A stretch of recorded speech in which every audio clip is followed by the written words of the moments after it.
Well, in 2015, Kenya enacted the Mwongozo Code of Governance, which is supposed to guide on and, of course, help in the entrenchment of ethical as well as governance issues in state corporations. And of course, you know, we just want to have a look at that code and ask ourselves, has it delivered? And of course, has it lived to the mandate? Well, joining us this afternoon on Inside Government, we are talking to FCS Jeremiah Karanja. He is the Chief Executive Officer of Institute of Certified Secretaries. Thank you very much indeed, Karanja, for joining us. Thank you. Thank you. We just want you to, first of all, help us understand, how would you describe the state of governance and ethics in both public and private sectors? Thank you. First, I will start by saying, as you have correctly said, I'm FCS Jeremiah Karanja, Institute of Certified Secretaries. And at the Institute of Certified Secretaries, our key mandate is to promote governance. And we do so both in the public as well as the private sector. You've alluded to Mwongozo, which the Institute actually developed in partnership with the State Corporations Advisory Committee and the Public Service Commission. Now, asking about the state of governance in the public and private sector, I would say, having compared with a number of other jurisdictions, especially within the African region, we have made significant milestones in terms of legal and policy frameworks. You've alluded, for instance, to Mwongozo, which is a code of governance for state corporations in Kenya. Kenya also has a code of governance for issuers of securities to the public by CMA, which also the Institute was heavily involved. So we have made significant strides, though there is always room for improvement. Yes. When you look at the public and the private sector, where do we have more governance issues? I think the private sector, and especially the regulated, that is especially the listed companies, the banks, the insurance, they have made significant strides insofar as implementation is concerned. Because, for instance, both Mwongozo, Code of Governance for the state corporations, as well as the Code of Governance for issuers of securities to the public by CMA, they were all issued about the same time. Yeah. When I look at the implementation, because they mirror each other, save for a few, just to customize to the sector, but when I compare in terms of implementation, the listed companies have made significant strides. They have implemented most of the requirements there. In the public sector, we are still struggling. You find while there is significant implementation, you still find a number of institutions which are struggling in implementing some of the key proposals in that document. Yeah. I'll be coming back to the public sector, but I just want to find out, first of all, when you say that the private sector has made strides in a number of areas, which areas would you describe? For instance, I look at the board composition. Quite a number of institutions, especially in our NSC, you have what I'll call more or less competitive appointment of board members. You also find every 2 years they carry out something we call governance audit, just to check their governance health. And then the regulator is very key in checking how far are you in terms of improvement. This is where you were last year. What have you done this year? And the regulator here is the Capital Markets Authority. The Capital Markets Authority. And another key area I find in the private sector is very clear. For instance, even on separation of roles, you cannot have doubt between the chairman and the CEO, the CEO and the company secretary. Those are held by distinct people, but also not only on paper, but even in practice. You find there is an independent, there are independent functions And therefore, that helps a lot in terms of governance practices in those institutions. Yes. Let's now come now to the public sector. Yes. Why are these things not falling? And I just want to, first of all, when you look at Mwongozo, Code of Governance, it talks about when it comes to the appointment of board members, the issue of transparency must be there, and the issue of merit. Yes. Are we living to these principles? Not very well. Just to provide context, you know, a state corporation is a government body. Yeah. And government by nature is a political entity and is a bureaucracy. Now, that definitely has an impact on the way state corporations are run. And therefore, you could be having a policy in black and white on paper. But when it comes to implementation, there is a government which has come to power and is a political process. Now, those political interferences sometimes affect the way some of these policies are implemented. And therefore, in terms of, for instance, what you've asked, the appointment of board members, definitely it has to take into consideration some of those political considerations. And therefore, it affects the merit and the competitiveness of bringing those people on board. Yeah. You know, in an ideal situation, which should take precedence? Is it political affiliation or the adherence to the Mwongozo Code of Governance? Of course, what should take preference is adherence. People should be recruited competitively and based on merits. But unfortunately, in our country, most of the time, everything you do, you first think of politics before anything else. When the crafters, and I like the fact that you're saying that ICS was highly involved in the development of this document together with the public service, as well as the advisory on state corporations. So when the drafters of this document were coming up with it, did they have that in mind? Yes, of course we had that in mind. As something we strive to achieve progressively, so that even though we are saying we are not yet there, is something that we are hopeful we will. So when you are coming up with policy, you come up with the best case scenario, and therefore using the legal systems and this document. You don't plan with the worst case scenario. Yes, yes, and then you hope for the best, that there will come a time when we will do the right thing. Yes. But in management, we say that hope is a very bad strategy. Yes. I mean, hope must be backed by concrete strategies.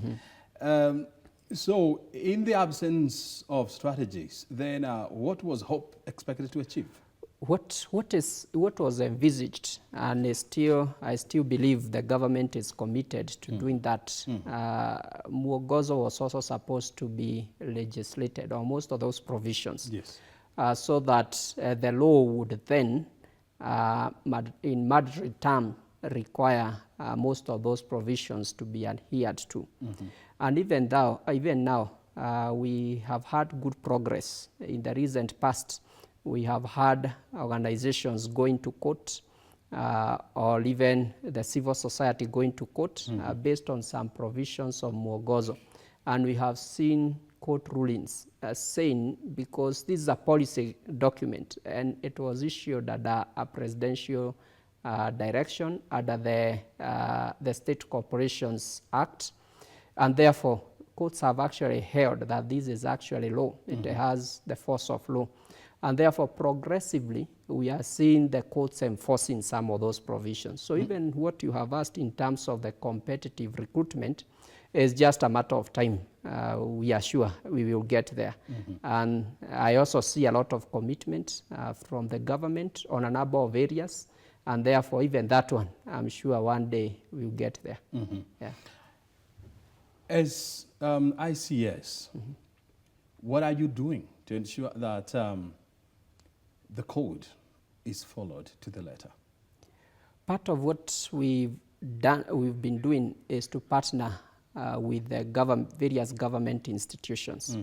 For example, in the month of March, we brought together all new boards of state corporations to induct them together with the State Corporations Advisory Committee, that is the executive office of the president, to induct them on the provisions of Mwongozo.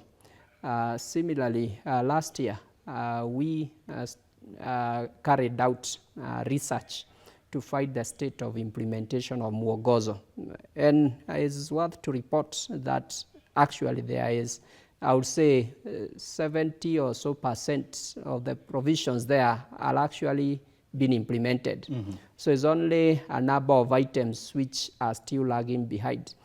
So those are part of continuous capacity building of these institutions, advocacy, and with so doing, soon we'll get there. Yes. When you look at the Mwongozo Code of Governance, I mean, it's borrowed heavily from our Constitution, yes, like Chapter 73, as well as Chapter 6 on leadership and integrity. And when you look at state appointment, do you see intentions to follow on the constitutional requirements as well as the Mwongozo requirements? Unfortunately, as I said earlier, sometimes politics take precedence. It's not the best of the strategies. And in doing so, trying to balance different political interests, we find ourselves falling short of the requirements of the Constitution or even the Mwongozo requirements, trying to balance various interests here and there. And therefore, that is an area I think as a country we are still lagging behind. Let me also add, it's not only at national level. Whether you go to the counties, whether you go even to institutions, you also find institutions not only on merit basis, but even on issues of regional balance, for example. Such that if you already know my name is Karaja, and therefore when you look at our website, you are seeing Karaja, Kamau, Joroge, you can tell from the staff members who are there, you can tell who is the CEO there. So it's an area which, as a country, we are struggling and which we need to improve on. Yes. You're bringing in the issue of the two-layered government systems, where you have the national government and the devolved government. We know that the national government, is making efforts. Would you say the same for county governments?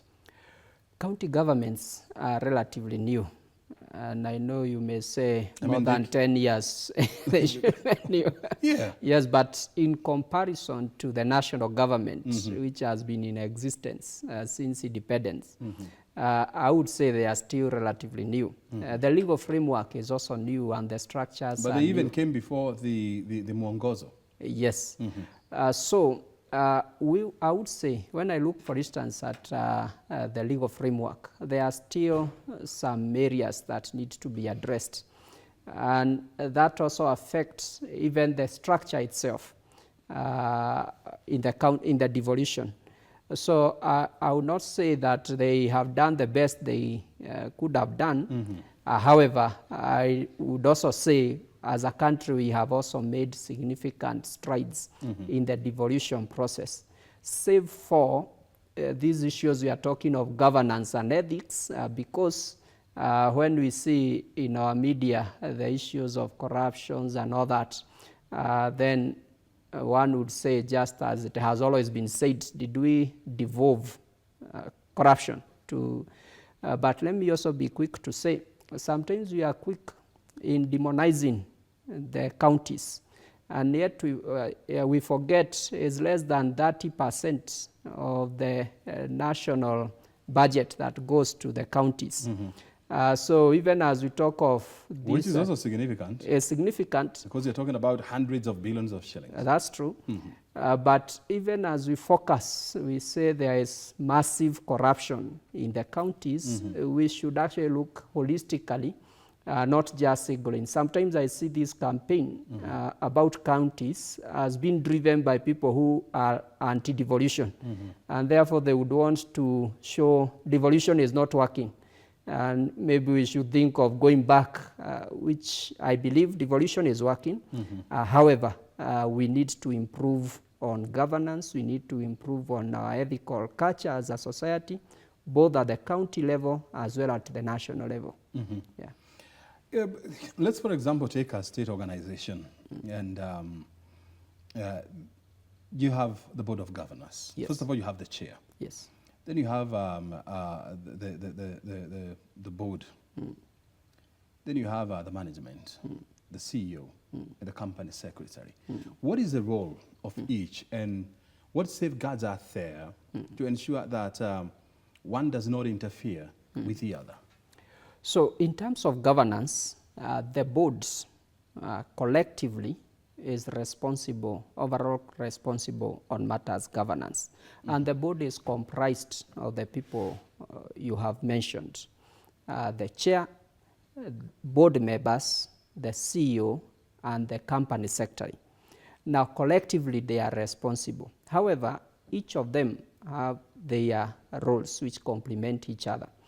For instance, the chair is the leader of the board, is the head of that board. He provides board leadership. Then you have the individual board members who are supposed to be independent, not only dependent on paper, but even have independence of thoughts, that as they come to give contribution in the board meeting, they are not under influence of anybody else, either outside the organization or even within the same board. Then we also have the CEO. The CEO is the head of management. He is charged with the day-to-day running of the organization. So the board of management. Yes, the board of management. Once the board makes decisions, resolutions, the CEO is supposed to implement and is accountable to the board. The role of the company secretary, the company secretary has dual reporting lines. They report functionally to the board and administratively to the CEO. That is to say, because they are also employees of the organization, on all matters employment, whether they want to go on leave, they are sick, they report to the CEO. But when it comes to board functions, because their key responsibility is to advise on matters governance and every other role related to governance and ethics. When it comes to that particular function, then they report to the board. So that will be the distinction, but collectively they are held responsible on matters governance. Yeah. What would happen in a situation whereby the CEO of an organization is being forced by the board to act in a way that he or she feels is not consistent with the company's well-being? Now, one of the responsibilities of a CEO, first, especially in the public sector, the CEO is also a board member. One of the responsibility as a CEO in their capacity of as a board member, the law requires every board member to act for the good of the organization. That is the law. That is the law. But also the State Corporations Act, Section 8, provides that where the CEO or a member of management is in attendance in a meeting, and therefore the board is discussing something, and maybe whatever they are discussing, the CEO is not aligned to that, they are allowed to give their opinion, which is contrary to what the board is saying, and they even allowed to have their opinion recorded in the minutes, so that if the board is saying, let us sell this building, but as a CEO, I think otherwise, I can have my opinion recorded there. But finally, is to say that at the end of the day, as a CEO, you still be held liable, especially when the law, there is involvement of either misappropriation of resources or you are breaking the law.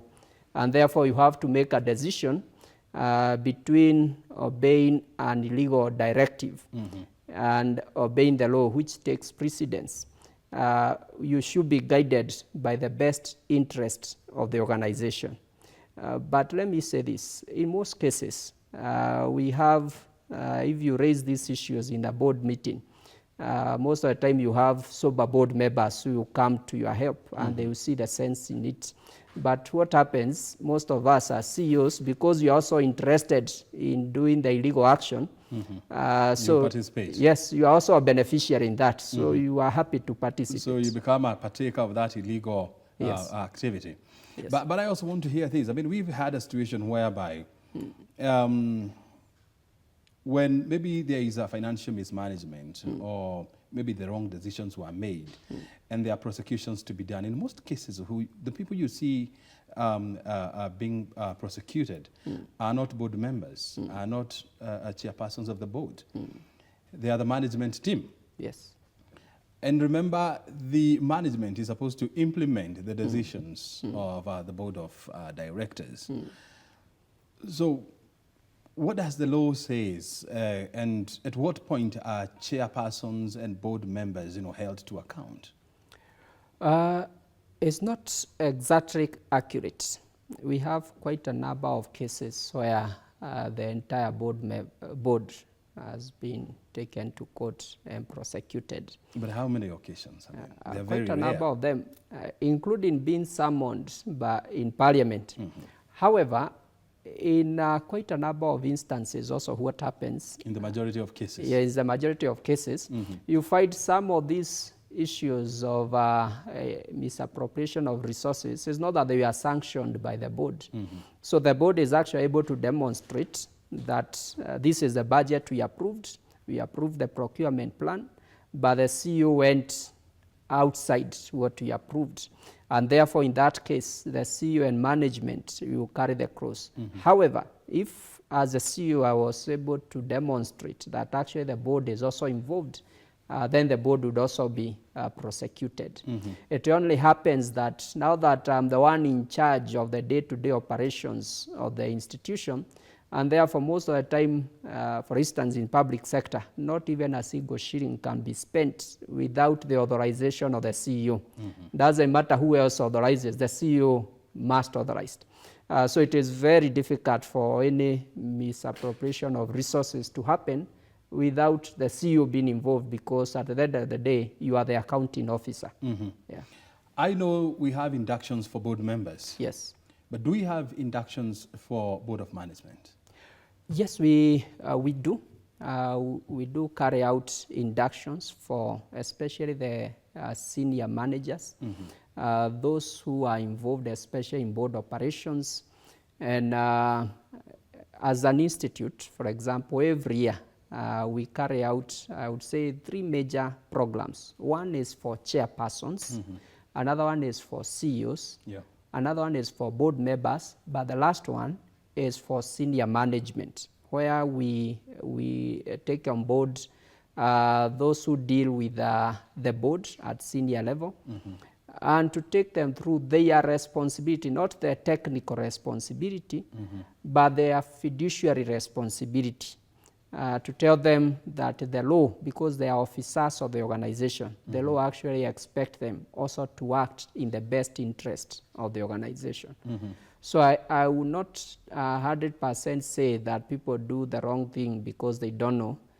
Sometimes in some instances that is possible, but in most instances, I think in this country, especially in the public sector, we have done a lot of capacity building.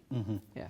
You see, when you look at the history of ICS, I mean, it goes back all the way to the 1980s, when it was the Institute of Certified Public Sectors of Kenya. Yes. And so you are looking at more than 30 years. Why are we still grappling with governance and ethical issues in corporate boards? Now, issues of governance, issues of ethics, I would say they are issues of the heart.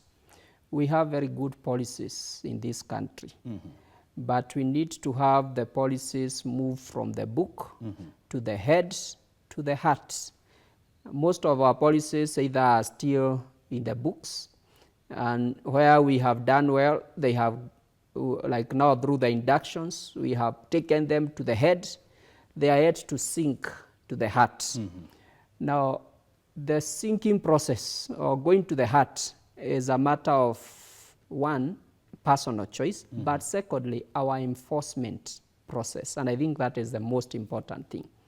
That if I was sure, if I steal 10 shillings, in a matter of days, I'll be caught, maybe I'll be fined 10,000. I'll do my maths and see there is no need of stealing these 10 shillings. But now, since I'm not very sure that even if I steal these 10 shillings, either I may not be caught, or if I will be caught, it will take 20 years for it to be discovered. And even if I'm discovered, most likely I may or may not be punished, or even I may get a penalty of 1 shilling.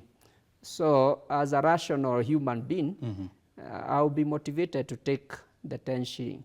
So the issue of implementation and enforcement, and therefore it is very important that our law enforcement agencies also are proactive and are efficient in ensuring that the law is enforced to the letter.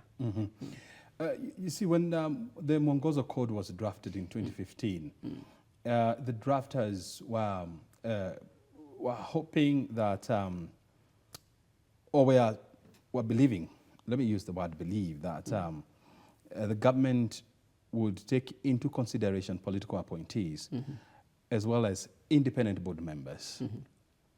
Is it happening? Now, there are two types of board members in a state corporation. You have what I'll call representatives of various government agencies. An institution like this, Kenya Broadcasting Corporation, you'd ordinarily have a representative from National Treasury, and also a representative from parent ministry, and any other government agency. Mwongozo envisaged, in addition to that, we should then have other private Kenyans who are not coming there by virtue of the positions they hold, but they are coming to this institution by virtue of their qualification, experience, and the value they would bring to this. The core competence. Yes, the core competence. I would say to some extent that is happening because we still have these people who are not necessarily working in government. Maybe the only issue would be how do they come in. But in terms of whether how is the problem? Yes, the process. But in terms of whether they're supposed to be 1/3 of the board members. Yes. And a board is supposed to be made up of between 6 and 9 members. According to Mwongozo, it should be 9 to 11. 9 to 11. Yes. 9 to 11 members. And largely this is being adhered to, especially in the public sector. You don't have a board that is too bloated. When you look at Mwongozo, I mean, how many years down the line, 10 years down the line, are there loopholes that you feel we are supposed to deal with? There are a number of them, while we acknowledge that quite a number of areas have been implemented. For instance, what you've just alluded to, the size of the board. A few years ago, especially in our universities, councils used to be like barazas. That has been implemented. However, there are a few areas we are still grappling with. For example, we earlier on talked about board composition, that the board is comprised of the chairman, board members, the CEO, and the corporation secretary. You find in a few state corporations. And they also and the board is also supposed to reflect the face of Kenya. Yes, the face of Kenya. And gender representation as well. Yes, as well as other diversities, including experience. And so when you look at that composition, one, sometimes diversity is not there. You may find an organization like this. And you're talking about diversity in terms of experience or technical experience. Yes, technical experience, even qualifications. I have come across a few boards who don't have, for instance, even a single accountant, yet you have an audit committee, which you record ordinarily to be chaired by somebody with experience in that area. You also have a few boards not many though, who you still find the CEO acting as the secretary to the board, which is a very dangerous governance practice. So that needs to be separated. However, majority of the boards have actually embraced the best practice where you have the CEO and also you have the corporation secretary. But also the other thing is, while some in their policies you can see they have put that whatever requirements are there in the policy, but in practice is not there. For instance, in a theory you may say the role of the chairman and that of the CEO are separate, because you can see the CEO's offices, this and all that. But in practice, in some organizations, you find chairmen or chairpersons who report to organizations on day-to-day basis. They are like executive chairpersons. Chairpeople. And especially immediately after their appointment, some of them before they understand their mandate, I think they normally have a notion that their role is to supervise the CEO. And therefore they want to report on day-to-day to check whether the CEO has reported to work. So you still have some of those gaps. However, I would say the main challenge we have is not even in the gaps, is the implementation of what is already there.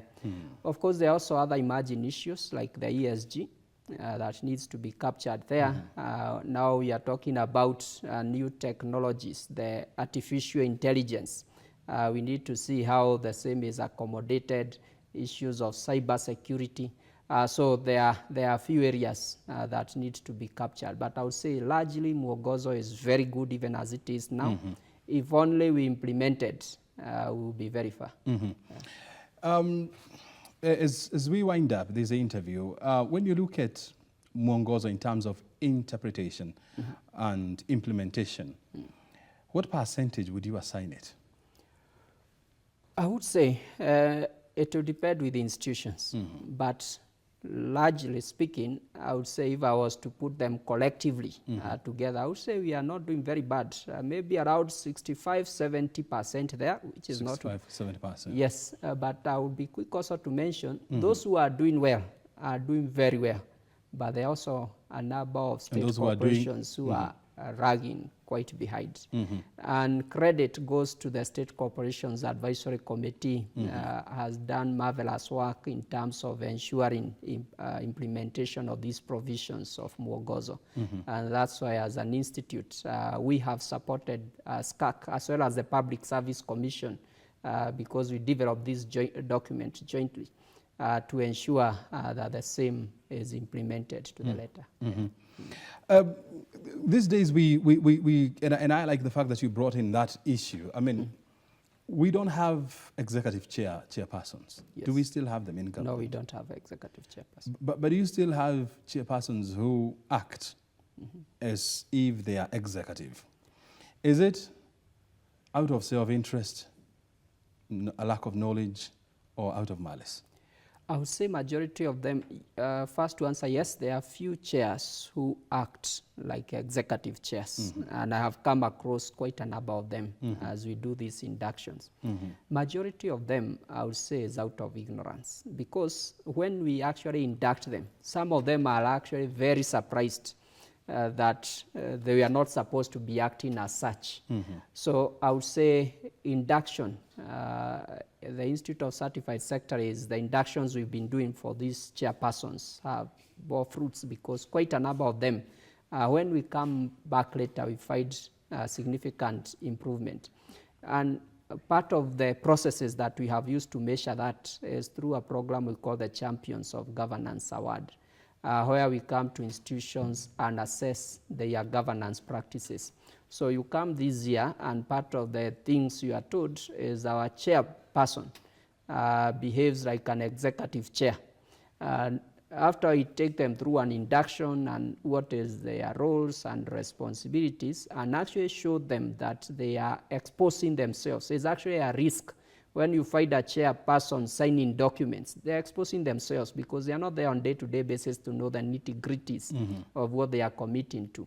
After you take them through such induction, the following year, you actually find some of those institutions emerging among the best evaluated in terms of governance practice.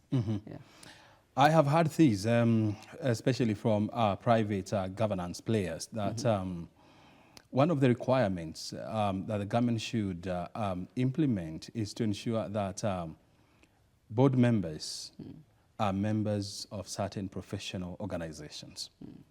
Do you align with those thoughts? That would be very helpful if board members, CEOs were members of professional associations, because what professional bodies do, whichever professional body, is there is continuous development programs, but also professionals are held professionally accountable for their actions. And therefore, as I act, I know there is a professional body behind which I may be required to account to. So I would highly recommend that board members are members. But also secondly, and connected to that, we need to get to a place where we are saying, based on the institution, there are certain professions. For instance, you come to an institution like this KBC, you say that because of the work you are doing, a certain number of board members must belong to this profession, another percentage this profession, so that again you have a diversified board which is able to support the CEO and the organization at large. Before I let you go, I also want to hear these. When you look at the implementation of the Mwongozo, you know, there are various players who are involved. You have the IICS, you have the ESAC, and you also have the Public Service Commission. Yes. Should we have an entity whose business is to ensure that Mwongozo is followed to the letter? Yes, and even now we do have, because the State Corporations Advisory Committee under the State Corporations Act, its main responsibility is to advise the President on matters of management of state corporations. So that's why when Mwongozo was issued the executive decree by the President, part of their responsibility was actually to support or to advise the President on the status of implementation of Mwongozo. So they execute that mandate through various ways. And again, under the Act, for instance, the State Corporations Act, we also have bodies like the Inspector of State Corporations, who also come to institutions to inspect. But also in addition, we have the Auditor General. The Auditor General, as per the Constitution, is charged with the responsibility of every year auditing institutions and reporting to Parliament on the way they are managed. So it's not that we don't have institutions. Maybe the question is what you had asked earlier, 10 years down the line, or even us as an institute or the other institutions, what have we done? Maybe we need all of us to up our game, because institutions are there, and all these people are paid by taxpayers. I think what we need to do is put more effort in ensuring that what needs to be done is done. Very well. Anything else we need to hear from you before we wind up? First, as I appreciate this opportunity, is also to encourage institutions, do the right thing. Those who are charged with the responsibility of managing institutions, you are stewards. You have been given a responsibility to manage those institutions on behalf of Kenyans. Kindly be faithful and good stewards. At the Institute of Certified Secretaries, we look forward to partnering with you to support you in your stewardship responsibility. Very good. Thank you. Jeremiah Karanja, FCS, thank you very much indeed for joining us. Thank you. Thank you. Very good. We have been talking to fellow Certified Secretary Jeremiah Karanja. He's the CEO of Institute of Certified Secretaries, joining us here to help us understand the implementation and the adherence to the Mwongozo Code of Governance, which was enacted back in 2015. You have been watching Inside Government, and I just want to alert you this. Inside Government from next week will be airing every Wednesday at 8 to 9 p.m. Of course, there will be a repeat every Friday, so there's that change in terms of time. My name is O'Brien Kimani. Thank you very much indeed for joining us. Thank you for watching KBC Channel 1. Have a good afternoon.